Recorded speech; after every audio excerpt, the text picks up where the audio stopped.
Épître de Paul aux Éphésiens, chapitre 1er. Paul, apôtre de Jésus-Christ, par la volonté de Dieu, aux saints qui sont à Éphèse et aux fidèles en Jésus-Christ, que la grâce et la paix vous soient données de la part de Dieu notre Père et du Seigneur Jésus-Christ. Béni soit Dieu, le Père de notre Seigneur Jésus-Christ, qui nous a bénis de toutes sortes de bénédictions spirituelles dans les lieux célestes en Christ.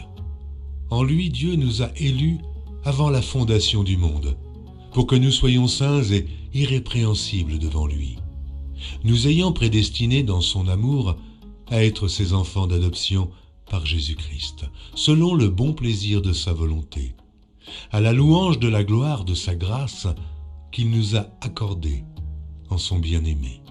En lui, nous avons la rédemption par son sang, la rémission des péchés selon la richesse de sa grâce, que Dieu a répandue abondamment sur nous par toute espèce de sagesse et d'intelligence, nous faisant connaître le mystère de sa volonté, selon le bienveillant dessein qu'il avait formé en lui-même, pour le mettre à exécution lorsque les temps seraient accomplis, de réunir toutes choses en Christ, celles qui sont dans les cieux et celles qui sont sur la terre. En lui, nous sommes aussi devenus héritiers, ayant été prédestinés suivant la résolution de celui qui opère toutes choses d'après le conseil de sa volonté, afin que nous servions à la louange de sa gloire, nous qui d'avance avons espéré en Christ. En lui, vous aussi, après avoir entendu la parole de la vérité, l'évangile de votre salut, en lui vous avez cru, et vous avez été scellés du Saint-Esprit qui avait été promis, lequel est un gage de notre héritage, pour la rédemption de ceux que Dieu s'est acquis à la louange de sa gloire. C'est pourquoi, moi aussi, ayant entendu parler de votre foi au Seigneur Jésus et de votre charité pour tous les saints, je ne cesse de rendre grâce pour vous, faisant mention de vous dans mes prières, afin que le Dieu de notre Seigneur Jésus-Christ, le Père de gloire, vous donne un esprit de sagesse et de révélation dans sa connaissance, et qu'il illumine les yeux de votre cœur pour que vous sachiez quelle est l'espérance qui s'attache à son appel, quelle est la richesse de la gloire de son héritage qu'il réserve aux saints, et quelle est envers nous qui croyons l'infinie grandeur de sa puissance, se manifestant avec efficacité par la vertu de sa force. Il l'a déployé en Christ, en le ressuscitant des morts et en le faisant asseoir à sa droite dans les lieux célestes, au-dessus de toute domination, de toute autorité, de toute puissance, de toute dignité et de tout nom qui se peut nommer non seulement dans le siècle présent, mais encore dans le siècle à venir. Il a tout mis sous ses pieds, et il l'a donné pour chef suprême à l'Église qui est son corps, la plénitude de celui qui remplit tout en tous. Épître de Paul aux Éphésiens, chapitre 2. Vous étiez morts par vos offenses et par vos péchés, dans lesquels vous marchiez autrefois, selon le train de ce monde, selon le prince de la puissance de l'air, de l'esprit qui agit maintenant dans les fils de la rébellion. Nous tous aussi, nous étions de leur nombre, et nous vivions autrefois selon les convoitises de notre chair, accomplissant les volontés de la chair et de nos pensées, et nous étions par nature des enfants de colère, comme les autres.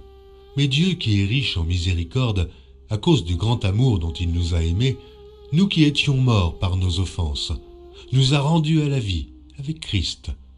C'est par grâce que vous êtes sauvés. Il nous a ressuscités ensemble et nous a fait asseoir ensemble dans les lieux célestes en Jésus-Christ, afin de montrer dans les siècles à venir l'infinie richesse de sa grâce par sa bonté envers nous en Jésus-Christ. Car c'est par la grâce que vous êtes sauvés, par le moyen de la foi. Et cela ne vient pas de vous, c'est le don de Dieu. Ce n'est point par les œuvres, afin que personne ne se glorifie. Car nous sommes son ouvrage, ayant été créés en Jésus-Christ pour de bonnes œuvres que Dieu a préparées d'avance, afin que nous les pratiquions.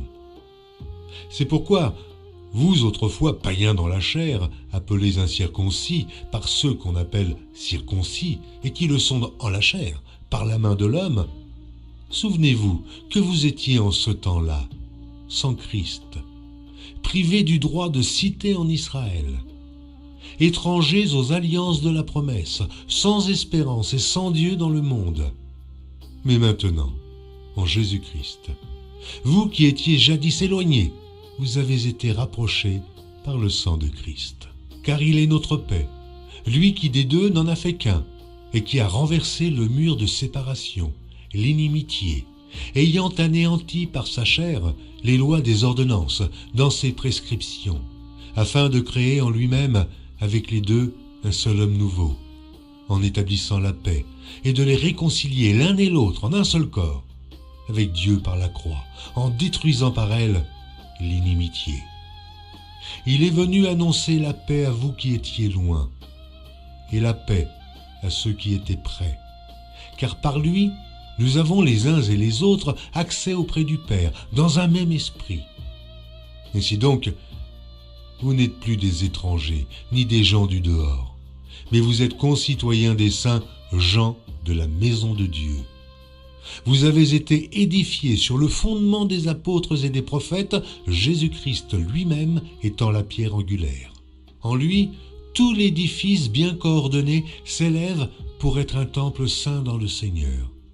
En lui, vous êtes aussi édifiés pour être une habitation de Dieu, en esprit. Épître de Paul aux Éphésiens, chapitre 3. À cause de cela, moi, Paul, le prisonnier de Christ pour vous, païens, si du moins vous avez appris quelle est la dispensation de la grâce de Dieu qui m'a été donnée pour vous, c'est par révélation que j'ai eu connaissance du mystère sur lequel je viens d'écrire en peu de mots. En les lisant, vous pouvez vous représenter l'intelligence que j'ai du mystère de Christ. Il n'a pas été manifesté aux fils des hommes pendant les autres générations, comme il a été révélé maintenant par l'Esprit aux saints apôtres et prophètes de Christ. Ce mystère, c'est que les païens sont cohéritiers, forment un même corps et participent à la même promesse en Jésus-Christ par l'Évangile, dont j'ai été fait ministre selon le don de la grâce de Dieu qui m'a été accordé par l'efficacité de sa puissance. À moi, qui suis le moindre de tous les saints, cette grâce a été accordée d'annoncer aux païens les richesses incompréhensibles de Christ et de mettre en lumière quelle est la dispensation du mystère caché de tout temps en Dieu qui a créé toutes choses, afin que les dominations et les autorités dans les lieux célestes connaissent aujourd'hui par l'Église la sagesse infiniment variée de Dieu, selon le dessein éternel qu'il a mis à exécution par Jésus-Christ notre Seigneur, en qui nous avons, par la foi en lui, la liberté de nous approcher de Dieu avec confiance. Aussi je vous demande de ne pas perdre courage à cause de mes tribulations pour vous. Elles sont votre gloire. À cause de cela, je fléchis les genoux devant le Père, duquel tire son nom toute famille, dans les cieux et sur la terre, afin qu'il vous donne, selon la richesse de sa gloire, d'être puissamment fortifié par son esprit dans l'homme intérieur, en sorte que Christ habite dans votre cœur par la foi, afin qu'étant enraciné et fondé dans l'amour, vous puissiez comprendre avec tous les saints quelle est la largeur, la longueur, la profondeur et la hauteur, et connaître l'amour de Christ, qui surpasse toute connaissance, en sorte que vous soyez remplis jusqu'à toute la plénitude de Dieu. Or, à celui qui peut faire, par la puissance qui agit en nous, infiniment au-delà de tout ce que nous demandons ou pensons, à lui soit la gloire, dans l'Église et en Jésus-Christ, dans toutes les générations, au siècle des siècles. Amen. Épître de Paul aux Éphésiens, chapitre 4. Je vous exhorte donc, moi, le prisonnier dans le Seigneur, à marcher d'une manière digne de la vocation qui vous a été adressée, en toute humilité et douceur, avec patience, vous supportant les uns les autres avec charité, vous efforçant de conserver l'unité de l'esprit par le lien de la paix. Il y a un seul corps et un seul esprit, comme aussi vous avez été appelés à une seule espérance par votre vocation. Il y a un seul Seigneur, une seule foi, un seul baptême, un seul Dieu et Père de tous, qui est au-dessus de tous et parmi tous et en tous. Mais à chacun de nous, la grâce a été donnée selon la mesure du don de Christ. C'est pourquoi il est dit, étant monté en haut, il a emmené des captifs et il a fait des dons aux hommes. Or, que signifie il est monté, sinon qu'il est aussi descendu dans les régions inférieures de la terre? Celui qui est descendu, c'est le même qui est monté au-dessus de tous les cieux afin de remplir toutes choses. Et il a donné les uns comme apôtres, les autres comme prophètes, les autres comme évangélistes, les autres comme pasteurs et docteurs, pour le perfectionnement des saints en vue de l'œuvre du ministère et de l'édification du corps de Christ, jusqu'à ce que nous soyons tous parvenus à l'unité de la foi et de la connaissance du Fils de Dieu, à l'état d'homme fait, à la mesure de la stature parfaite de Christ, afin que nous ne soyons plus des enfants, flottants et emportés à tout vent de doctrine, par la tromperie des hommes, par leur ruse dans les moyens de séduction, mais que professant la vérité dans la charité, nous croissions à tous égards en celui qui est le chef, Christ. C'est de lui, et grâce à tous les liens de son assistance, que tout le corps, bien coordonné et formant un solide assemblage, tire son accroissement selon la force qui convient à chacune de ses parties, et s'édifie lui-même dans la charité. Voici donc ce que je dis, et ce que je déclare dans le Seigneur. C'est que vous ne devez plus marcher comme les païens, qui marchent selon la vanité de leurs pensées. Ils ont l'intelligence obscurcie.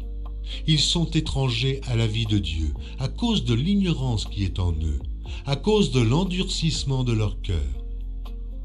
Ayant perdu tout sentiment, ils se sont livrés à la dissolution, pour commettre toute espèce d'impureté, jointe à la cupidité. Mais vous, ce n'est pas ainsi que vous avez appris Christ. Si du moins vous l'avez entendu, et si, conformément à la vérité qui est en Jésus, c'est en lui que vous avez été instruits à vous dépouiller, eu égard à votre vie passée, du vieil homme qui se corrompt par les convoitises trompeuses, à être renouvelé dans l'esprit de votre intelligence, et à revêtir l'homme nouveau, créé selon Dieu, dans une justice et une sainteté que produit la vérité. C'est pourquoi renoncez aux mensonges, et que chacun de vous parle selon la vérité à son prochain, car nous sommes membres les uns des autres. Si vous vous mettez en colère, ne péchez point, que le soleil ne se couche pas sur votre colère, et ne donnez pas accès au diable. Que celui qui dérobait ne dérobe plus, mais plutôt qu'il travaille en faisant de ses mains ce qui est bien, pour avoir de quoi donner à celui qui est dans le besoin. Qu'il ne sorte de votre bouche aucune parole mauvaise, mais, s'il y a lieu, quelques bonnes paroles qui servent à l'édification et communiquent une grâce à ceux qui l'entendent. N'attristez pas le Saint-Esprit de Dieu, par lequel vous avez été scellés pour le jour de la rédemption. Que toute amertume, toute animosité, toute colère, toute clameur, toute calomnie et toute espèce de méchanceté disparaissent du milieu de vous. Soyez bons les uns envers les autres, compatissants, vous pardonnant réciproquement, comme Dieu vous a pardonné en Christ. Épître de Paul aux Éphésiens, chapitre 5. Devenez donc les imitateurs de Dieu, comme des enfants bien-aimés, et marchez dans la charité, à l'exemple de Christ, qui nous a aimés, et qui s'est livré lui-même à Dieu, pour nous, comme une offrande et un sacrifice de bonne odeur. Que l'impudicité, qu'aucune espèce d'impureté et que la cupidité ne soient pas même nommées parmi vous, ainsi qu'il convient à des saints. Qu'on n'entende ni paroles déshonnêtes, ni propos insensés, ni plaisanteries, choses qui sont contraires à la bienséance. Qu'on entende plutôt des actions de grâce, car, sachez-le bien, aucun impudique ou impur ou cupide, c'est-à-dire idolâtre, n'a d'héritage dans le royaume de Christ et de Dieu. Que personne ne vous séduise par de vains discours, car c'est à cause de ces choses que la colère de Dieu vient sur les fils de la rébellion. N'ayez donc aucune part avec eux. Autrefois vous étiez ténèbres, et maintenant vous êtes lumière dans le Seigneur. Marchez comme des enfants de lumière, car le fruit de la lumière consiste en toutes sortes de bonté, de justice et de vérité. Examinez ce qui est agréable au Seigneur, et ne prenez point part aux œuvres infructueuses des ténèbres, mais plutôt condamnez-les. Car il est honteux de dire ce qu'ils font en secret. Mais tout ce qui est condamné est manifesté par la lumière, car tout ce qui est manifesté est lumière. C'est pour cela qu'il est dit « Réveille-toi, toi qui dors. Relève-toi d'entre les morts, et Christ t'éclairera. Prenez donc garde de vous conduire avec circonspection, non comme des insensés, mais comme des sages. Rachetez le temps, car les jours sont mauvais. C'est pourquoi ne soyez pas inconsidérés, mais comprenez quelle est la volonté du Seigneur. Ne vous enivrez pas de vin, c'est de la débauche. Soyez au contraire remplis de l'esprit. Entretenez-vous par des psaumes, par des hymnes et par des cantiques spirituels, chantant et célébrant de tout votre cœur les louanges du Seigneur. Rendez continuellement grâce pour toutes choses à Dieu le Père, au nom de notre Seigneur Jésus-Christ, vous soumettant les uns aux autres dans la crainte de Christ. Femmes, soyez soumises à vos maris, comme au Seigneur, car le mari est le chef de la femme, comme Christ est le chef de l'Église, qui est son corps et dont il est le Sauveur. Or, de même que l'Église est soumise à Christ, les femmes aussi doivent l'être à leur mari en toutes choses. Marie, aimez vos femmes, comme Christ a aimé l'Église et s'est livré lui-même pour elle, afin de la sanctifier par la parole, après l'avoir purifiée par le baptême d'eau, afin de faire paraître devant lui cette Église glorieuse, sans tache, ni ride, ni rien de semblable, mais sainte et irrépréhensible. C'est ainsi que les maris doivent aimer leur femme comme leur propre corps. Celui qui aime sa femme s'aime lui-même, car jamais personne n'a haï sa propre chair, mais il la nourrit et en prend soin, comme Christ le fait pour l'Église, parce que nous sommes membres de son corps. C'est pourquoi l'homme quittera son père et sa mère, et s'attachera à sa femme, et les deux deviendront une seule chair. Ce mystère est grand. Je dis cela par rapport à Christ et à l'Église. Du reste, que chacun de vous aime sa femme comme lui-même, et que la femme respecte son mari. Épître de Paul aux Éphésiens, chapitre 6. Enfants, obéissez à vos parents, selon le Seigneur, car cela est juste. Honore ton père et ta mère, c'est le premier commandement avec une promesse, afin que tu sois heureux et que tu vives longtemps sur la terre. Et vous, pères, n'irritez pas vos enfants, mais élevez-les en les corrigeant et en les instruisant selon le Seigneur. Serviteurs, obéissez à vos maîtres, selon la chair, avec crainte et tremblement, dans la simplicité de votre cœur, comme à Christ. Non pas seulement sous leurs yeux, comme pour plaire aux hommes, mais comme des serviteurs de Christ, qui font de bon cœur la volonté de Dieu. Servez-les avec empressement, comme servant le Seigneur et non des hommes, sachant que chacun, soit esclave, soit libre, recevra du Seigneur selon ce qu'il aura fait de bien. Et vous, maîtres, agissez de même à leur égard, et abstenez-vous de menaces, sachant que leur maître et le vôtre est dans les cieux, et que devant lui, il n'y a point d'acception de personne. Au reste, fortifiez-vous dans le Seigneur, et par sa force toute puissante. Revêtez-vous de toutes les armes de Dieu, afin de pouvoir tenir ferme contre les ruses du diable. Car nous n'avons pas à lutter contre la chair et le sang, mais contre les dominations, contre les autorités, contre les princes de ce monde de ténèbres, contre les esprits méchants dans les lieux célestes. C'est pourquoi, prenez toutes les armes de Dieu, afin de pouvoir résister dans le mauvais jour et tenir ferme après avoir tout surmonté.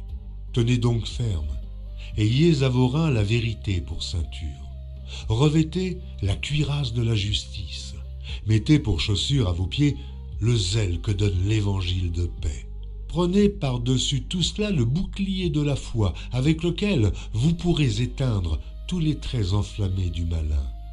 Prenez aussi le casque du salut et l'épée de l'esprit, qui est la parole de Dieu. Faites en tout temps par l'esprit toutes sortes de prières et de supplications.